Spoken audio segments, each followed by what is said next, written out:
BLP Radio. BLP Radio. 4h du matin, vous êtes sur BLP Radio et c'est donc la 92e cérémonie des Oscars. Tanguy, ça va ? Salut, ça va? Voilà, il est 4h du matin, alors on a commencé à 22h, t'arrives à 4h, ça fait plaisir.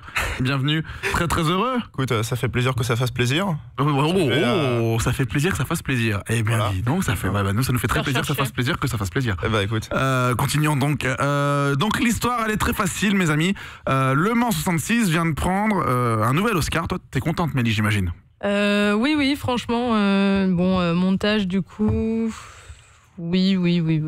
Bon, il y aurait peut-être eu mieux, je l'avoue, mais c'est étrange de pas voir à couteau tiré. Justement, je me faisais la réflexion parce que quand même le montage de ce film est assez. Mais même, alors je sais, mais même les filles du Dr March, il y a un montage qui est particulier. Ouais, mais s'il y avait eu un film vraiment là qui est plutôt nominé dans certaines catégories, je pense que j'aurais donné un couteau tiré pour le montage parce que c'est peut-être son plus grand atout.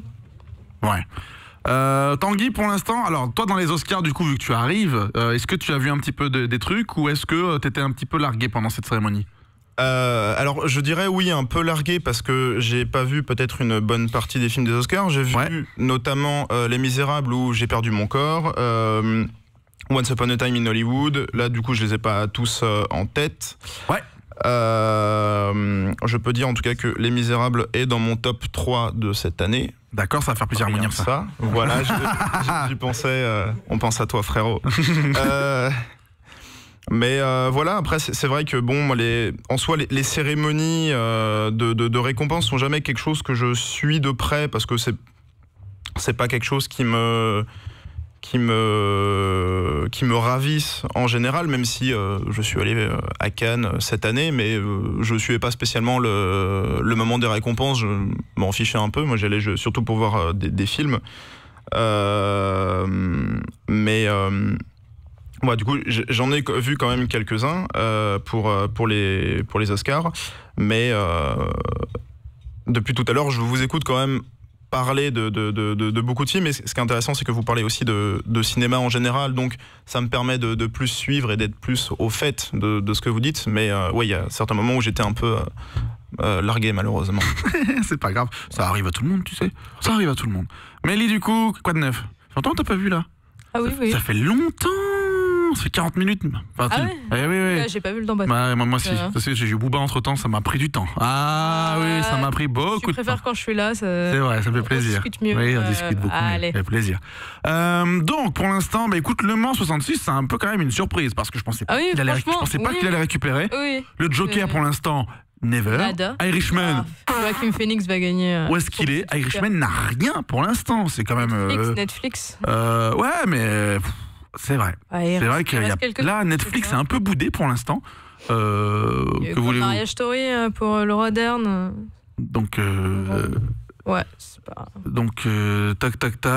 Ah, attendez.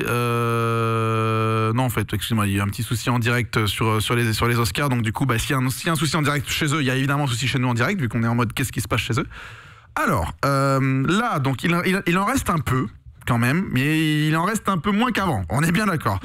Il nous reste toujours du coup les meilleurs acteurs. Il nous reste également donc le meilleur film, la meilleure chanson, la meilleure BA. Meilleure actrice. BO pardon. Meilleure actrice également.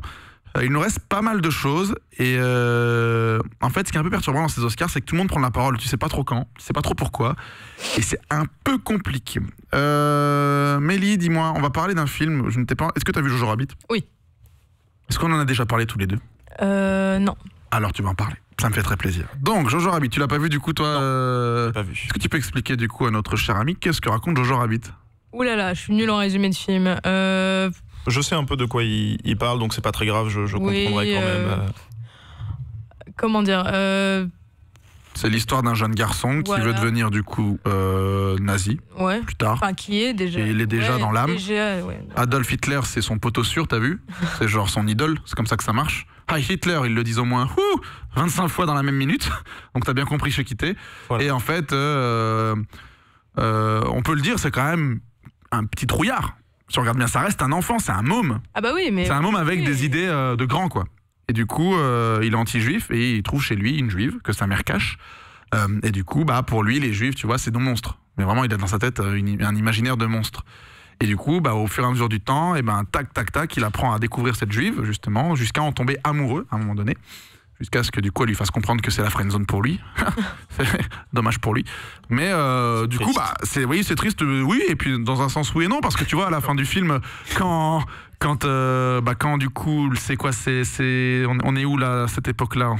Je sais plus, quand les États-Unis du coup arrivent et battent les Allemands, du coup, lui il n'ose pas dire du coup à cette juive que du coup les Allemands ont perdu, pour du coup qu'elle reste cachée et du coup reste avec lui. Et c'est un peu perturbant du coup parce que t'as des parties prises dans ce film qui sont intéressantes, que tu peux comprendre. Mais Jojo Rabbit, du coup, est-ce que tu avais aimé?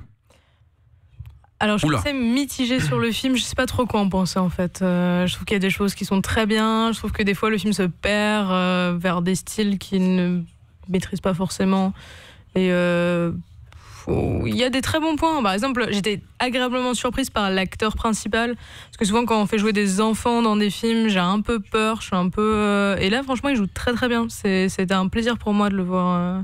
Et Scarlett Johansson aussi d'ailleurs, qui dommage qui n'a pas remporté le Oscar pour la meilleure. Après, elle apparaît pas longtemps. Hein. Ouais, mais je trouve que franchement son rôle change de ce qu'elle fait d'habitude et je la trouvais assez convaincante dans le film. Franchement. Ok. Je trouve que Laura Dern, oui, ok, mais je sais pas, je crois que Johnny l'avait dit, j'aurais peut-être mis un billet sur Scarlett Johansson. Dis-moi, mon cher Tanguy, quel rapport as-tu avec Star Wars? Oula. Tu vas parler de choses fâcheuses. Oula. Voilà, c'est ça. Non, en vrai, j'ai pas vraiment d'avis. Tu suivais ou pas la prélogie et la trilogie originale, tu as suivi J'avais la trilogie originale en VHS, mais je la regardais pas parce que quand j'étais petit, j'aimais pas les vieux films. D'accord, oui, celui Voilà. Et j'ai par contre beaucoup regardé la prélogie, notamment le 1 et le 2, quand j'étais vraiment tout petit, parce que pareil, on les avait en VHS. Et je n'ai pas suivi du tout la nouvelle trilogie, à part le 7 qu'on m'a emmené voir, mais j'aime pas trop Star Wars en général. Voilà exactement, Keshish. Oui, je suis plus cinéma d'auteur, on va dire, que cinéma de divertissement. Donc tout ce qui est Star Wars, Marvel, depuis tout à l'heure que je vous entends en parler, c'est toujours un peu j'ai l'impression que c'était compliqué pour moi de prendre part à tout ça. Il y a des films américains que tu as vus qui te plaisent et qui sont d'auteurs du coup, qui sont pas aux Oscars hein, mais qui datent ou quoi? Récemment il y a eu l'excellent Swallow de Carlos je sais plus quoi, qui a un nom composé, avec Hailey Bennett dans le rôle principal, qui est excellent.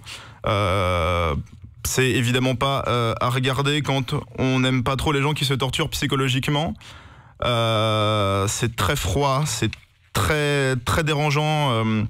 À quelques moments, il y a des moments où j'avais un peu la nausée, et c'est pour ça que c'est vraiment excellent. Avec une réalisation aux petits oignons. Mais non, pour le coup, vraiment, c'est une réalisation qui est très posée. C'est beaucoup de plans séquences fixes, beaucoup de plans généraux pour montrer que en gros, c'est une jeune femme qui est issue d'un milieu plutôt prolétaire et qui est mariée à un jeune entrepreneur, patron, etc., issu d'une famille très bourgeoise. Et elle tombe enceinte et à partir de ce moment-là, elle va vriller un peu psychologiquement et elle va commencer à avaler des objets qu'elle n'est pas censée ingérer en tant que personne humaine, comme une pile ou une bille. Cette émission devient bizarre. Voilà. Et du coup, en fait, on sombre un peu avec elle et c'est excellent parce que, voilà, comme je te disais, il y a beaucoup de plans fixes, c'est très froid, il y a très peu de musique, la musique du générique final est excellente. On a beaucoup de plans aussi généraux sur du coup le personnage féminin qui s'appelle d'ailleurs Hunter, ce qui est marrant parce que c'est un personnage faible du coup qui s'appelle Chasseuse. Ok. C'est un peu ironique. Et du coup à côté de ça en fait, dès qu'elle fait un choix assez impactant pour elle, notamment la première fois qu'elle décide d'ingérer un objet qui est, si je me trompe pas, c'est une punaise. Ouais. En fait, la caméra bouge et du coup, c'est la seule fois vraiment les seules fois où la caméra bouge dans le film, c'est quand le personnage principal prend une décision importante et du coup, ça marque vraiment la distance un peu entre la caméra et le spectateur. Et vraiment, les scènes où elle avale des objets sont vraiment très tendues. Il y a des fois où j'ai cru que j'allais vomir et c'est excellent. Voilà. Bah parce qu'en même temps, c'est fait pour. Enfin, je veux dire, le film est dérangeant, mais si tu veux, c'est comme quand tu vois un film de Michael Haneke. Je veux dire, t'es tendu pendant tout le film. Ça dépend des Haneke. Hein. Ah bah, attention, tu vas en Amour, Amour, oui. Amour, c'est Ruban Blanc, je sais pas. Mais... Ruban Blanc, je sais pas, j'ai pas trop accroché. Funny Games, j'adore ce film. Fragments. Bah, je l'ai pas vu encore. J'ai pas vu tous les Haneke, mais. Denis Zito, je suis très d'accord avec toi sur ce film. Ah, Denis Zito, c'est très cool. Mais Amour, je l'ai montré à mon père en sachant qu'il allait pas trop aimer. À la fin des 2 heures, il m'a dit pourquoi tu me fais subir des choses comme ça. Mais c'est horrible, Haneke. Mais c'est génial. Moi j'adore. Funny Games US, c'est mon film préféré de tous les temps. Funny Games US. Enfin, oui, je préfère la version américaine. Ouais, parce qu'en fait, je l'ai vu avant l'original. Je l'ai vu avant l'original. Mais en soi, il n'y a pas grand chose qui change à part les acteurs. Ouais, mais quand même. Mais non, mais en soi, je comprends que j'ai des goûts de merde, mais. Non, on ne juge pas. On ne juge pas. Les acteurs, chacun aime ce qu'il veut. Tim Roth, tout ça, moi, je trouve que Michael Pitt est beaucoup plus intéressant dans le rôle du tortionnaire que Arnaud Frisch pour le coup.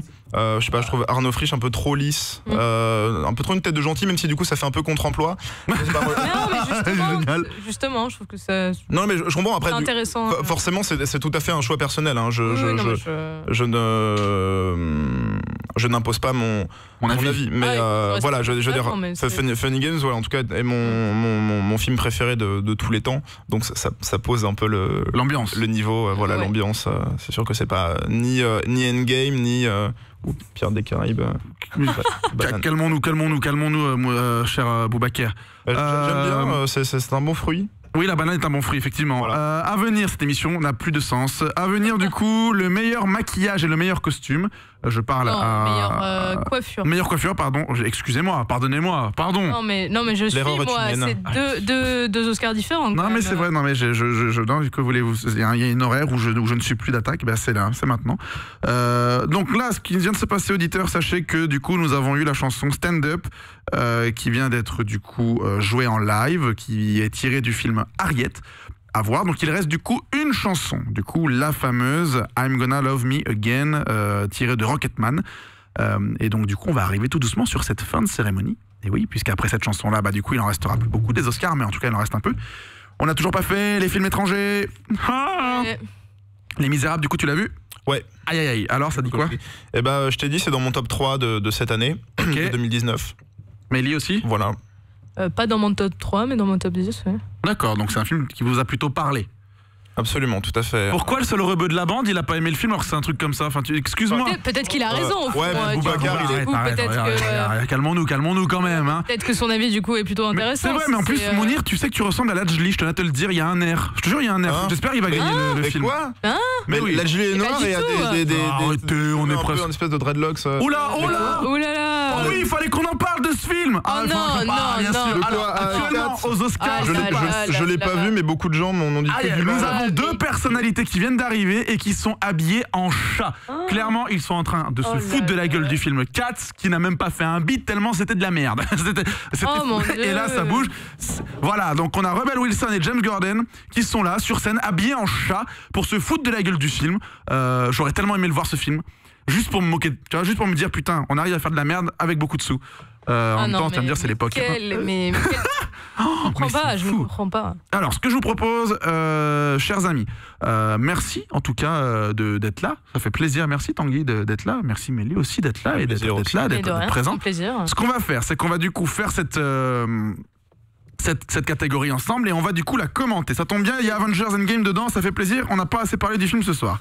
Alors, donc là, nous sommes du coup dans les visual effects. Donc nous avons Avengers Endgame, The Irishman, The Lion King.